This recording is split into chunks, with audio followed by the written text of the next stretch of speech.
Welcome to Writing the Wrong Way, the podcast for writers who strive to be bold and readers who crave something new.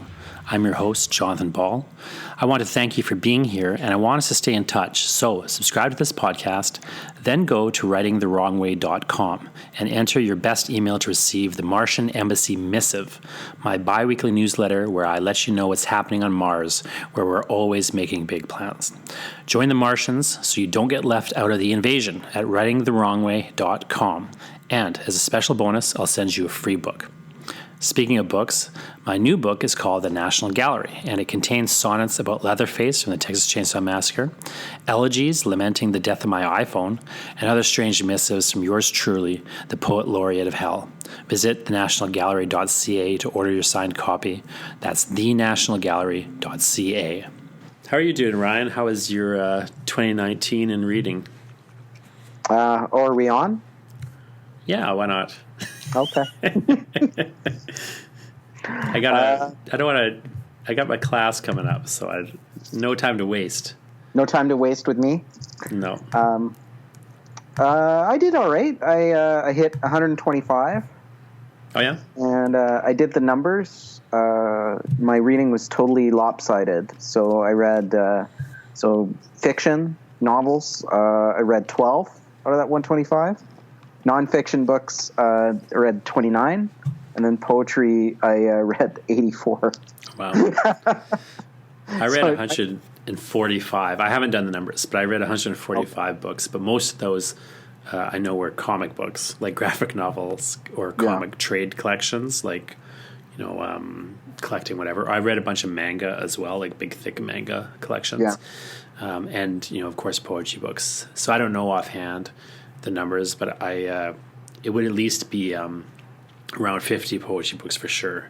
So fully a third of it would be poetry, and then I had a few. I read a number of novels, but a lot of them I know are comic books or like comic collections or just graphic novels.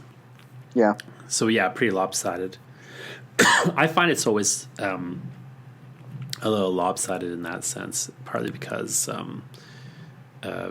I do the poetry column where I do like 4 books a month. So for sure I read that. Like I'll read often more than that, but I'll at least read 4 poetry books a month. Yeah. Like I'll read a bunch I don't finish or whatever, but then lately, well, I know, sorry, you read like twice as many. You should be doing the poetry column. Well, I kind of went out of my way this year. I was because I had time, right? So I kind of went out of my way to pick up a ton of the new books that came out in 2019. So I read a significant chunk of the spring and fall 2019 seasons. Cause there was a lot of, there's a lot of presses I would have read all or almost all the books they put out. So Coach House or Book Hug or Woolsack and Win. I read a sizable chunk of what they put out last year. Yeah, I find I do that. I try not to just focus on one press like that because I think it's very easy to do if you're reviewing, to just stick with the presses you're used to. Yeah. But I still do find I gravitate towards certain presses more, just as you will, right? Just your tastes align better with that press or whatever. But I've been trying to make more of an effort to kind of, be a bit more wide-ranging in terms of the amount of presses I read books from, but and I started to get sent a bunch of books from presses that never sent stuff to me before, Caitlin Press sent me a bunch of stuff. I hadn't even heard of them, and then I forget offhand, but I remember there's a few newer presses that I'm sure aren't new, but kind of new to me presses. But then I also what I find is so much of what I read is motivated by having to read it for some reason. If I'm doing a book review or something, of course I'll read that book. Or if again, I'm doing poetry reviews, I'll read a bunch of poetry books. But then if I'm doing a project of some sort, I've been working on this comic book project, so I've just been reading tons and tons of comic books, old and new, and I'm not counting most of the stuff I read because I'm not counting single issues. I'm not counting anything that's under 50 pages. Yeah, if it's in a trade, then you count it. I'll count that. So and some of them are massive, like a 2,000 page manga or something. Yeah. Or maybe like 1,000 page, but then like other ones are like, you know, yeah, like maybe like 6 comics worth of stuff. Yeah. So, you know, but I find it, I don't know about you, but like I find so much of it is, what am I just kind of reading for research purposes, or just because it's, you know, required reading in some way? Yeah, that's been a lot of, well, everything kind of falls into that for me anyway, even if it's not like immediate research, like anything I read kind of gets sucked into the orbit, whatever I'm working on. Yeah, I've been trying to pick more things just for pure, that I don't have to read for any reason. Do you know what I mean? Like, and, you know, just, or even just read more novels that I wouldn't otherwise kind of like approach. I don't know. Have you found yourself targeting your reading in any particular way? Like, what I've noticed over years is I've really started to try to read for fun more than I used to, say, in grad school. And I've also tried to like stop reading books much more quickly than I used to. I know for me, like last year, and I've been trying to keep this going. I've been trying to read like in pockets. When I get like an enthusiasm for something, I'll read in a bit of a pocket. So, not last fall, but the fall before, fall 2018, like I was teaching this Canadian literature course, and I realized like, oh, like compared to like maybe somebody who actually did like a field exam in Canadian literature as a PhD, like I haven't actually read that much Canadian fiction. So at the beginning of the year, most of those 12 novels I read are at the beginning of the year because I was trying to read a novel a week for a little bit, and that dropped off pretty quick. And then like last spring, I was doing a ton of reading around intimacy. Like, so I built a little reading list for myself, and some of that shows up in the list and some of it doesn't, 'cause some of it was like articles. And at the end of the year, I was teaching Claudia Rankine's Citizen and Aaron Moray's Au Citadin. And I kind of got interested in them as kind of examples of auto theory. So I started reading a bunch of like different auto theory texts. So I read like Maggie Nelson's The Argonauts, and I read these 2 books by Paul Preciado, who's a great trans critic, and then other poetry was falling into that. So like Jacqueline Turner's new book Flourish, or Billy Ray Belcourt's NDN Coping Mechanisms. Like they kind of had this auto theoretical vibe to it. So it was interesting to cluster my reading in that way, just to read a bunch. And then I find I've been doing in some ways I've been doing that, and in some ways I've been doing like the opposite of that. So like I'll on one hand I'll start like making little very short like kind of cluster reading lists almost for myself. Like I'll actually just like go stack a pile of books like on the desk, and I'm like, I'll read these books next, but I'll like pull them off the shelves because I've got like 2,000 unread books or something, right? Yeah. At least. But it's like I'll go through the shelves sometimes and I'll just be like, you know, I really want to read about this thing or this particular whatever. I'll just like start pulling all that stuff I've got off the shelves and just make a little reading pile for myself, and I'll work through that.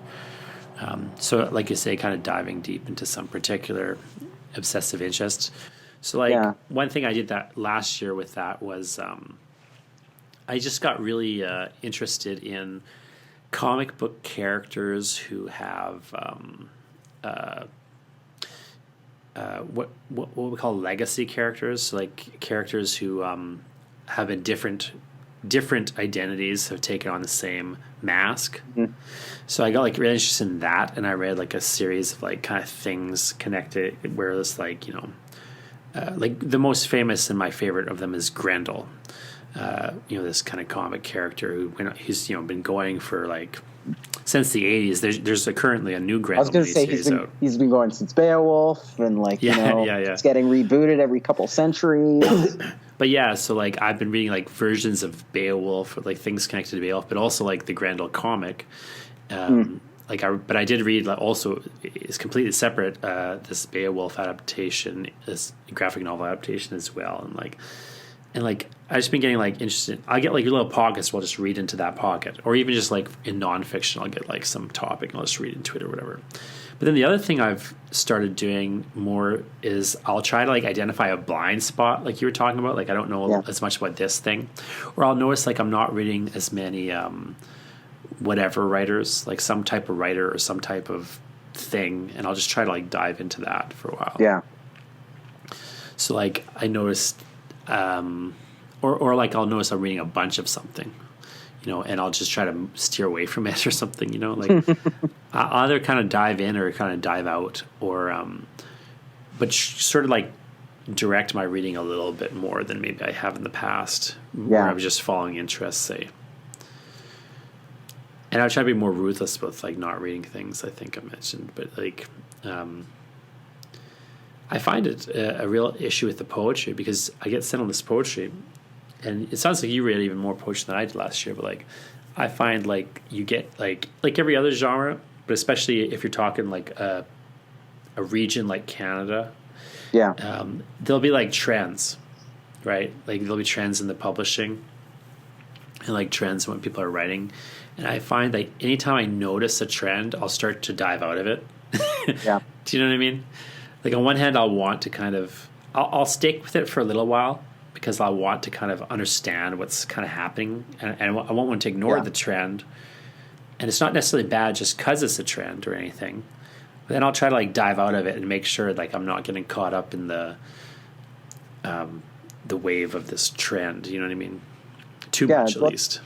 That's something I've been trying to do the last few years, and we've talked about this before on here and not on here. Just like trying to read stuff that like is a little older, because it can be really hard to like understand like what's going on like in the present, not just politically or not just like formally in terms of how people are writing their poetics, unless you're kind of reading across like 50 years at a time or something. And also it gives me the opportunity, like I just read, I had found it at a bookstore by my house, like a copy of Chronicles of the Hostile Sun by Dion Brand, which I had never read. That book's fucking great. Yeah. And it's really different than the stuff that comes out after it, which is maybe a little less like, because that book's about where she goes to Granada, and like it's kind of like really, really specific. That's the wrong way to put it, because that makes it sound like her other books aren't specific, but it's grounded in with a different sense of immediacy, like in terms of like what's going on like in the moment, rather than a kind of like mapping, like kind of more narratively. That was a bad explanation, but is that like that's a highlight from your reading last year? What else? No, that's a highlight from my reading last week. But last week, okay. Yeah. how are you doing this year so far? I'm about to finish my 20th book of the year. Oh, we're recording at the start of February here. Again, a lot of them are comics. Yeah, I'm about 15 in. They can still be slow to read. Like I was reading, I reread Watchmen recently, which is. Alan Moore is a very wordy writer in comics, which I normally don't like, but he's quite good. But comics can often be slow to read, but I find they're still faster than like reading a novel. Like generally speaking, it's like 100,000 words versus like 30,000 words at the outside. Yeah. Even if you're slowing down for the pictures and things, it still is a different speed. And poetry, similarly, like I find it's slower to read in general, like page by page, but there's still just fewer pages, right? And I don't know, like I don't know. I was looking over my list of last year, like some of the highlights of it, and I'll post it on a line on writingthewrongway.com there. But what I've noticed over my last, I was reading a lot of things in series because I was reading a lot of comics. So all of a sudden I'll be like, I'll hit like, I'm reading like 6 books in a row that are all like continuations of the same thing. Like I'll read a bunch of Spawn comics, or I'll get into like, I got into Junji Ito, this manga artist who made one of the greatest books I've ever read. It's this horror manga called Uzumaki. which Okay. I don't know if you would have heard of that, but it translates roughly to spiral, and it's about this town where everything is haunted by spirals. It's one of the most abstract concepts, but everything just starts to turn into spirals, and people become obsessed with spirals, and then they start to like become spirals, and it's just a baffling, strange, surreal, like nightmare horror of this like town's unraveling and like disintegration. Is it's really fascinating. But I got like hooked on this guy, just his baffling, strange spiral. It's and a bunch of his other stuff I read as well. Once I was off the Junji Ito spiral train, and then like I think like you always do, like you get a recommendation from somebody who like has also read that thing, and you'll like this thing or whatever. So I can see like chunks of that where it's like 10 books I'll just read in a row on the same sort of topic. Yeah. But like there's what were some of the standouts for you of the last year or so? Let me all the poetry you read. Yeah. What are some of the standouts in your poetry? So maybe the best, outside of rereading Marvin Francis' City Treaty, which is like I'll probably until another book comes along that captivates me more. That will be the number one book of poetry I read every year that I reread it, because I still don't know what to do with it. But maybe the best book of poetry that I read last year that came out was Kai Killo's Magnetic Equator. Have you read this one? No. It kind of went under the radar, but it's really excellent. And I like you should read it, because like what he's doing is he's writing a bit of like a prairie long poem, but it's this kind of like ambivalent take. It's like interested in like blackness on the prairie. And it's just really, this is really outstanding narrative long poem. So that book I really liked. I've mentioned it on here before, but I really like Kayla Zaga's Dunk Tank. I think that's just like really outstanding lyric work with some kind of light seriality in it. I really like the front half of Jacqueline Turner's Flourish. Not that I don't like the back half, but I really like the front half, where it's these kind of like prose poem, like auto theory, kind of working through of ideas. Also on the prairie poem tip, I really liked KB Thor's Vulgar Mechanics. Thought that was a really great book. Then like and I kind of am not counting them because I'm friends with them, but Nikki Reimer's My Heart is a Rose Manhattan and Danielle LaFrance's Just Like I Like It, which are both outstanding books, and I feel like I don't think of them in these conversations because they're friends of mine. My favorite book of which I read last year was Nikki Reimer's book. And I just thought it was really, I mean, I've talked about it before at length on here too, but I don't know Nikki as well as you do. Like I met her a few times, I'm like, I always say I'm friendly with her, but like I don't really know her super well or anything, but I thought her book was just exceptional. And I was really very, very impressed with that book, particularly because I like books that do that hold like two sort of things in attention, you know what I mean? Yeah. Or like that are kind of doing unusual like that have a real visceral emotionality to them, but also like retract from that in particular ways. And so I found it just a really fascinating book in terms of how like it moved. You know what I mean? Yeah. Like I'll find what I'll read I'll read a lot of books where they're very good, but they don't necessarily, but they're kind of doing the same thing throughout the whole book, if that makes sense.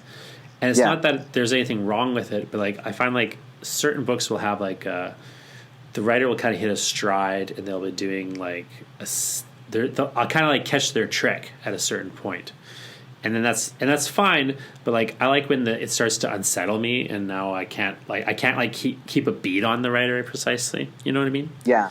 And I found that it was a book that really kind of just moved and had an interesting it just had a really interesting set of things it was doing and moving in and out of. No, I get that. I had some of those feelings about.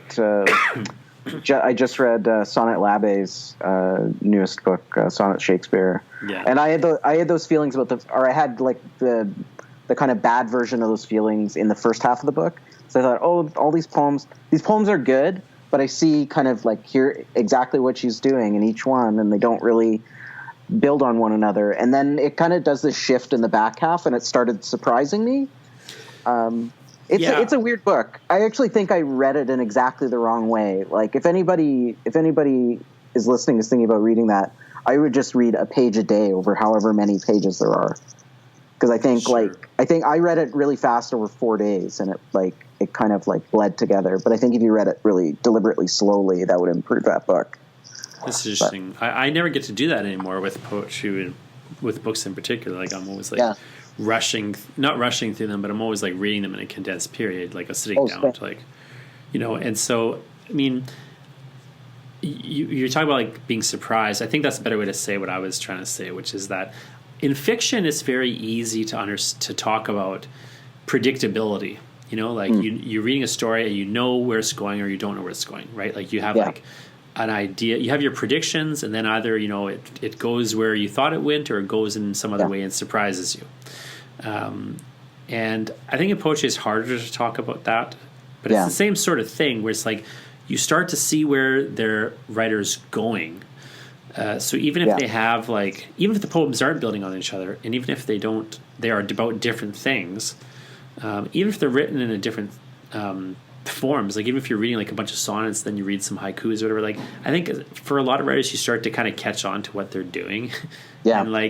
And the predictability becomes an issue, which it doesn't necessarily mean that they're not doing a good job of it or the book's not working or anything, but it sometimes I think it's just like it's very valuable to me when somebody surprises me, because I feel like I feel so jaded, if that makes sense. No, I feel the same, and I think it's just an effect of like you read so many of these poetry books, and it's like they all kind of run together, and everybody's kind of pulling the same stunts, and because that's so everybody's trained in the same way, pretty much, and like it's kind of nice to be thrown off, and also the other thing is like we're trained how to work like in smaller units, so I think like anybody who's taken a creative writing class, you're trained to work in like a 1 to 5 chapbook length unit.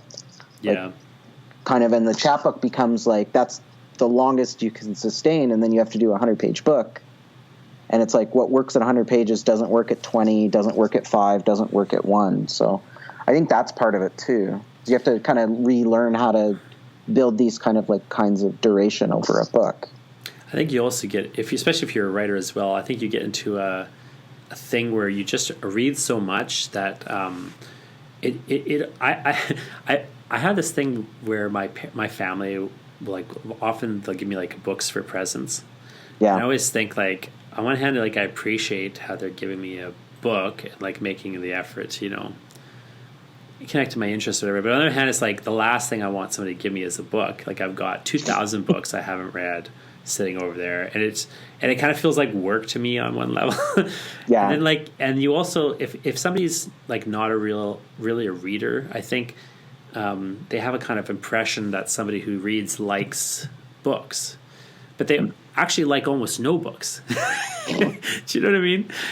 So it's like if you read like 80, like I'm not going to ask you to quantify it, but like if you read like 80 plus books a year, the unspoken question is like, how many did you actually like? Right? And like I'm not going to make you ask that question. I'm not going to make you ask that question, but like it is an 80, right? Like here's the question: how high on the scale do I have to give it before I like it? Yeah, right. There's lots of books I would like. If you asked me to rate it, I would say this is gonna get me in trouble because people are gonna go back to the list and go, well, my book's on your list. Am I one of the ones you would only give like a 7 to? And I'm like, there's lots of books I like them, but I like don't love them. But there's not like a lot of A plus. And there's lots of books like. And there's lots of books I'll read once and I'll go, oh, I like that all right. and I'll never read again. And there's other books that I'll do the same thing to, and I'll, for whatever reason, pick it up a second time and decide, oh, I actually really like this. So it's like hard to say. And sometimes you even have a weird experience. I find sometimes, like, I'll read a book now, especially for poetry, because I read so many poetry books. Like, I'll find, like, I'll read it, and sometimes I'll almost, like, appreciate a book that I don't like more than a book I like if it's doing something I haven't seen before. It doesn't have to be, like, super innovative necessarily. But if it's just this, I haven't, like, seen that particular weird thing, like, or they're doing something even wrong, just has to be really bad. Yeah, or just even just something like that. Again, it's not predictable, right? Like, it's just something. If it surprises me, like, I almost feel like the surprise is more valuable, and it just because I feel so jaded sometimes that, like, sometimes the surprise is almost worth like 10 things that are done well. But not necessarily. But it's just I find, like, or sometimes I'll just really dislike a book. And it'll just interest me for some reason. Like, I'll still just be with it, and just kind of, like, even just baffled by, like, how different this person's way of looking at things is from me, say, and, like, I'll disagree with them or just not like their take on things, maybe. But just, you know, it's surprising, as opposed to, you know, the same 20 poems about birds, you know, or whatever. See, I would love poems about birds now. I don't have a problem. People don't write enough poems about birds. It's not like Don Mackay's out here birding it up. That's true. Randy Lundy had some good poems about birds recently, but, like, I just find, like, it's a weird thing where you read. I don't know. Maybe it's an unusual thing, but, like, when you read, like, a lot of books, like if you're doing the 95 books thing or whatever. Or, you know, read 100+ books in a year. Like, it does sort of get to that weird space where it's hard to find something that is surprising you. You know, and when you do find it, it's really interesting. It's really fascinating. Like, I read one thing I really liked of all the books I read. I was really interested in. Again, this Law of the Skies book. So every time somebody comes to me and asks me, like, what's the best book you read last year, or whatever, I keep saying The Law of the Skies, which is which I've, you know, talked at length about, and I interviewed. You know, people can go look at. They can go to, like, my website and Google and search Law of the Skies or whatever, and find, like, Gregoire Courtois, the author, and me talking to him about it. And I've got a review of the book on there and everything. So I don't want to go into too much, like, extensive detail about it, but, like, that book was just shocking to me because it's really weirdly narrated, and also has, like, this bizarre premise of, like, a slasher film where all, like, victims and also the slasher are, like, 6-year-old children. So it has, like, really specific, you know. So I you know, I can't even say I enjoyed the book precisely, but it was, like, I thought it was, like, incredibly well constructed and just fascinating, you know. And but, like, it's a rare kind of when you see something like that, you know. And I also had, like, some big failures in my reading as well, where, like, I still haven't read the Ian Williams books, which I feel really bad about. Well, by the time you actually read about it and we talk about it, I'm going to have to reread it because I remember so little about it. I'm going to, you know, have to reread. It just won a big award too. Didn't he just win the Giller or something? What did he win? I think he won the Giller. Did he not? Won an award. I remember seeing it on social media. But anyway, it's like one of those books that I clearly, like, need to get and read. But it's just like, I mean, it's really good. The problem with great. The problem with it, I want this to become almost want you to never read it so I can keep making this running joke. The problem is the book is 400 fucking pages long. That, you know, I feel stupid it's not that because it's not that any of those pages the pages are almost uniformly excellent. It's that there's so many of them. Well, I'm actually saying this hoping that Ian Williams will listen to this. I don't know him, but and then we'll, like, I don't know him at all. Like, he seems like a great guy, but, like, let me deliver this message straight to Ian Williams. Ian Williams, I liked your book, but couldn't you have made it, like, less than 400 pages? maybe it's not even a problem that's 400 pages. It's just that, like, I literally find myself, like, I've got it sitting there, and then I've got, like, a comic book beside it that's, like, 24 pages. And I'll pick up the comic book. That's why I read so much poetry, is because I can read a book of poetry in, like, an hour and a half.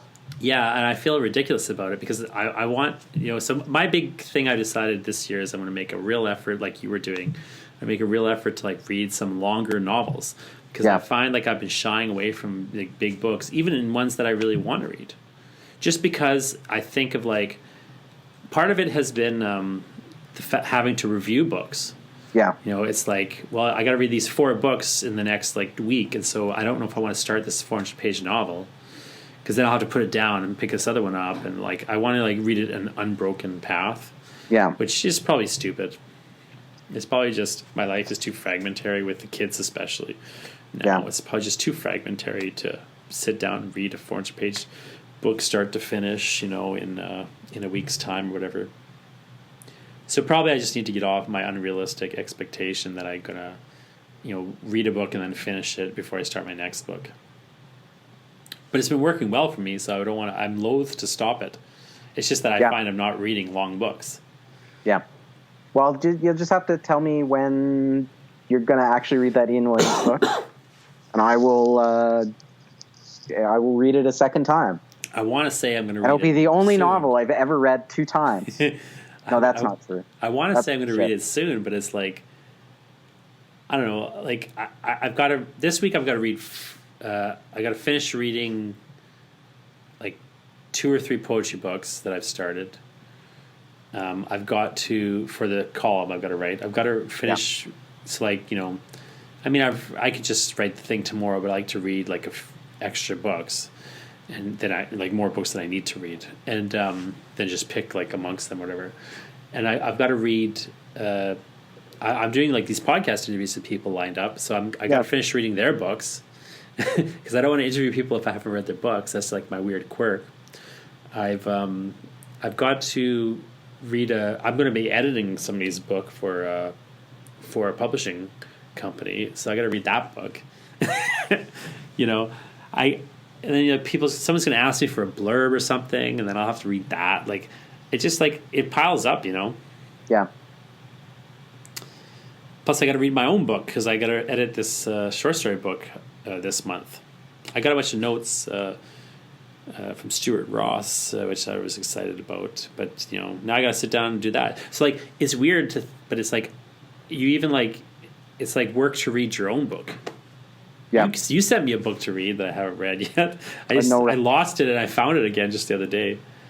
So I want to read that. Kevin Eckhoff sent me a book manuscript I want to read. This is the other thing is, like, as you well know, if you, like, know writers, like, there's also these books that aren't even published that you got to read, or you just, like, want to read because, you got the opportunity to read this cool thing, before it's even done. And I don't know, it's just fun. And, like, I'm looking forward to reading that stuff, but it's like another thing that is keeping me from reading, like, this 400-page book. So it's literally going to happen next week. Is what I'm going to look at the Ian Williams book again, and I'm going to look at your manuscript you sent me, and I'm going to be like, well, the book is like, it's not that long, right? And that'll be another reason I haven't read his book. And it's, I feel bad saying it because nothing against this book. It looks great, and I'm excited to read it. I think I think at this point, if you ever read it, we should just see if Ian Williams will come on and talk to us about it. Well, I'm definitely going to. I'm definitely going to. At this point, I feel like I've invested so much psychic energy in reading this book that I haven't even read. I did start reading it, and it was really good. But then I had to read something else. I had to read, like, Lisa Robertson's new book to review it or something, because I just did a review of that. So, it's all good problems to have, I guess, but it is still, it's that thing of, like, you got so much time. Yeah. And never mind if you want to watch a movie. I finally watched Parasite last night. Yes, the Oscars. What do you think? We're at this point. I was going to try to trick you into, like, just talking about Parasite the whole time, but Yeah, it's incredible. I've seen The Host. I haven't seen Snowpiercer. I didn't realize he did Snowpiercer as well, but I hear a lot of good things about Snowpiercer, and I've been meaning to see that. But I was a big fan of The Host, and this Parasite is exceptional. Have you seen it yet? Yeah, I saw it. I saw it when I was in Vancouver. Yeah, it's excellent. Very impressed. Outstanding. I think I liked. The week before, I had seen Little Women, and Little Women's probably the movie I liked the most last year. And then the week after, I saw Parasite, and I went, well, I still like Little Women better, but Parasite should win Best Picture at the Oscars because it's objectively the best movie I've seen last year. Yeah, it's incredible. Like the way it shifts between genres, and like it's just kind of like sometimes it's a comedy, and other times it's like this kind of Hitchcockian suspense movie, and yeah, it's seamless too. Like it seamlessly is like shifting registers. Yeah, and just I don't know. It's just such an accomplished and really compelling movie. But instead of watching the Oscars last night, when when it was winning all these awards, I actually watched Parasite instead, which I feel is better use of my time. But yeah, outstanding, and an impressive feat for it to get any recognition at all. Never mind, some actual big picture, best picture Oscar. Yeah, I assumed they were going to give it to that 1917 or whatever. Yeah, I haven't seen that film, but that would seem to be the favorite to win. Like what was favored. The movie I liked a lot last year that I thought outside of Parasite was The Lighthouse. Okay, which I haven't seen. Which I was extremely impressed and interested in The Lighthouse, which is the same director and writer made The Witch. Which is incredible, but I was very impressed with The Lighthouse, and a little disappointed that it kind of seemed to fall off the radar of people at a certain point. Well, everything I've read about it makes it sound like it's just extremely weird, and that's it's probably one of the weirder films I've ever seen. But I was, overjoyed that Parasite, at least gathered up a lot of the momentum that I thought maybe could have gone to The Lighthouse otherwise. So I wasn't disappointed in that. It's but yeah, Lighthouse I would definitely recommend watching. But you know what I mean, just to go back to the original point, that's something I find I just haven't had the time to do, is watch movies and TV in the same way I used to. Yeah. To just barely keep up on my reading, is hard enough. And maybe people could say to me, well, you don't need to be reading 100 books, 95 books a year, but I don't even find it that onerous. It's just that it is a bit of a trade-off, in terms of time. And I find the novels, it's hard to really read it, get a 400-page. It just feels like such a commitment in a way that a 400-page comic book doesn't feel like, even though it's kind of a stupid comparison. But I was very impressed with a lot of the poetry I read last year. The other thing just to go back to reading books in manuscript is I got asked to read. I gotta just say I'm continually impressed with the productivity of some of these writers, where you'll just get like Dennis Cooley. I read 2 books by Dennis Cooley that are coming out this year because they asked me for some blurbs on them last year. But then I was talking to this guy, this publisher at Bay Press. He's putting out a 3rd book by Dennis Cooley also this year. It's Cooley's got 3 books that I know of coming out this year. And it's I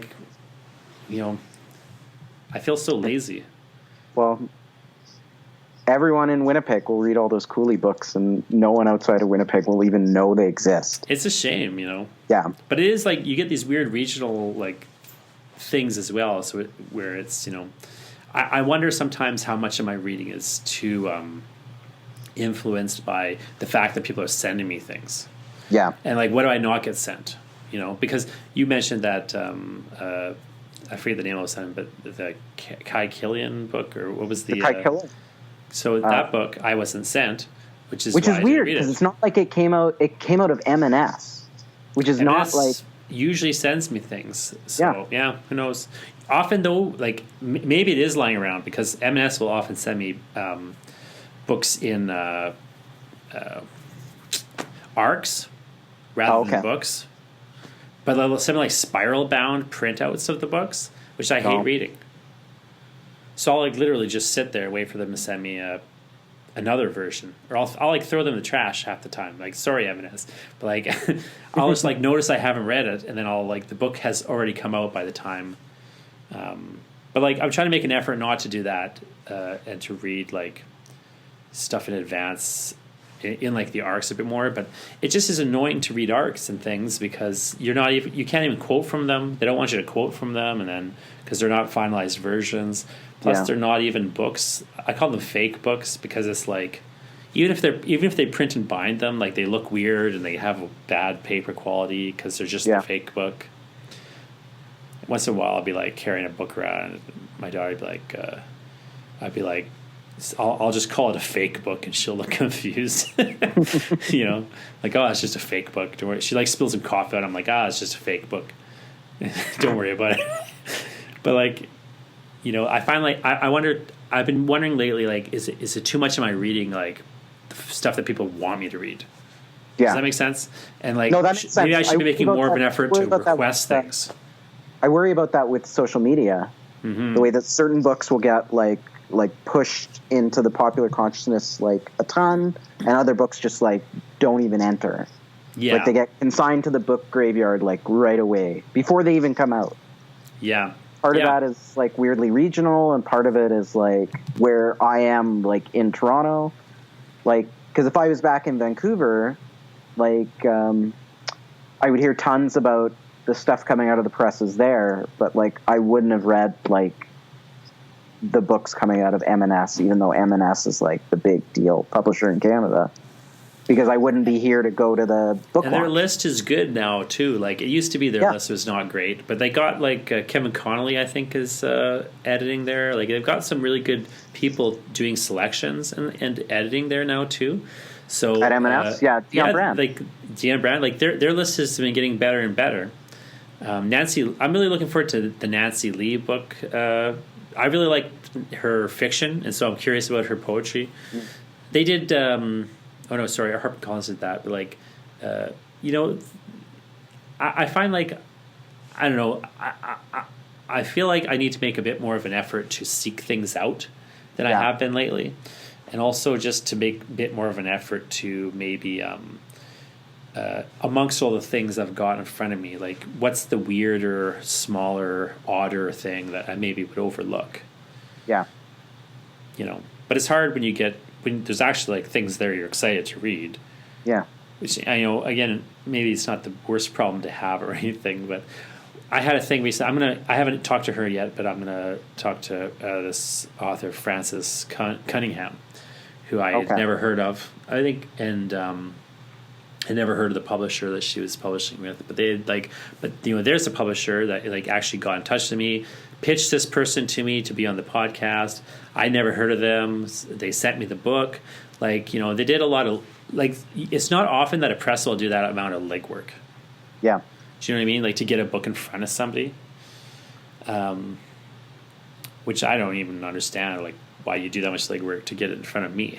But, like, do you know what I mean? Like, but, like, the fact that, like, I don't even get that much legwork from M&S, trying to... Well, you're the only person viewing poetry in Manitoba.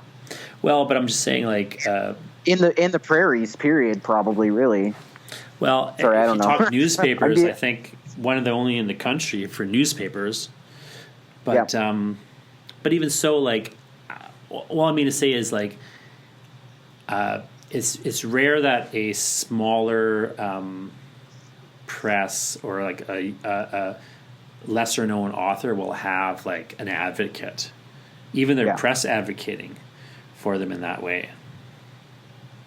So I feel like I just need to be a bit more mindful of that and to like try to seek things that otherwise might be a bit obscure out, and just keep my ear to the ground a bit more, than than maybe I have in the past, where I just maybe got a bit too complacent and just relied on what just is coming in the door anyway.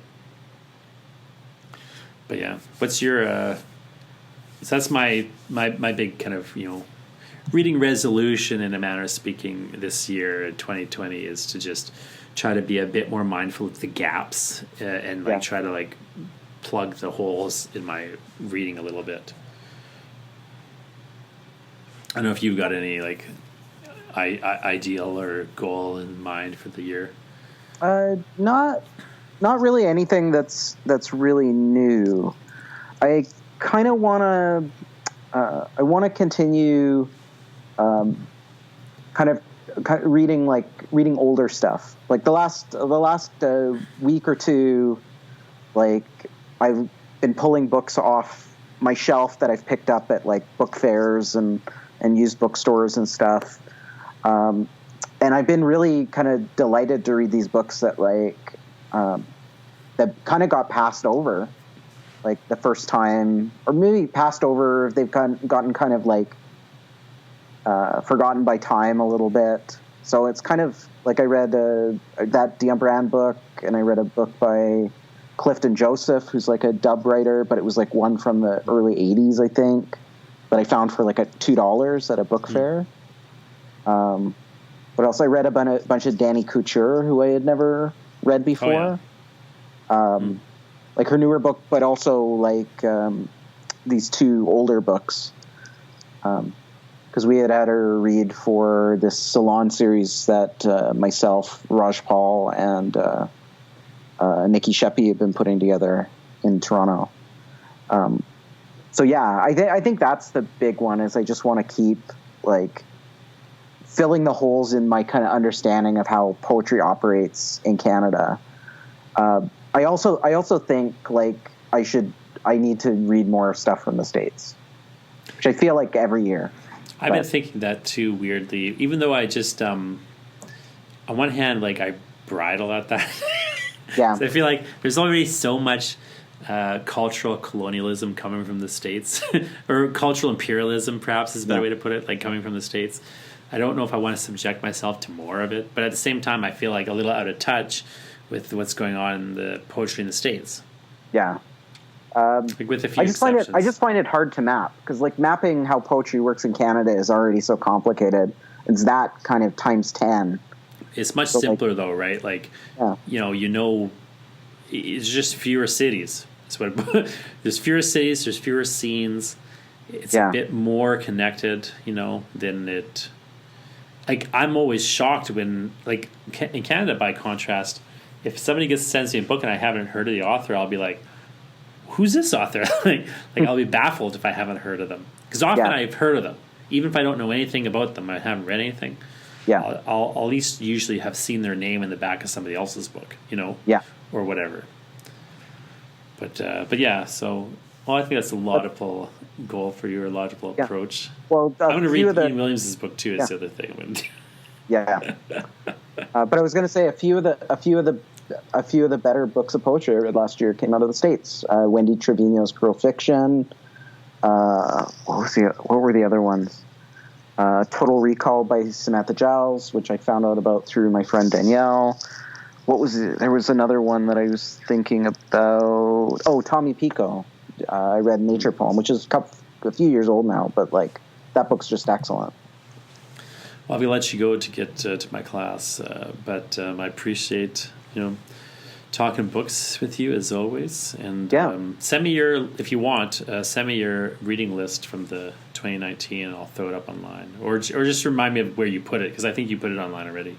Yeah, it's on my website. Send me the link, and I'll link to it in the show notes, and I'll put my list up, and then I'll try to link to things I actually reviewed a little bit as well, if I can muster the energy to link everything.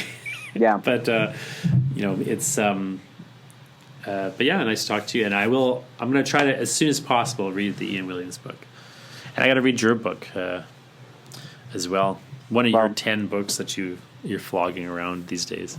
Well, one of those two books that you have to read is good. So all right. Well, the joke is it's the Ian Williams book that's good, and my book is shitty.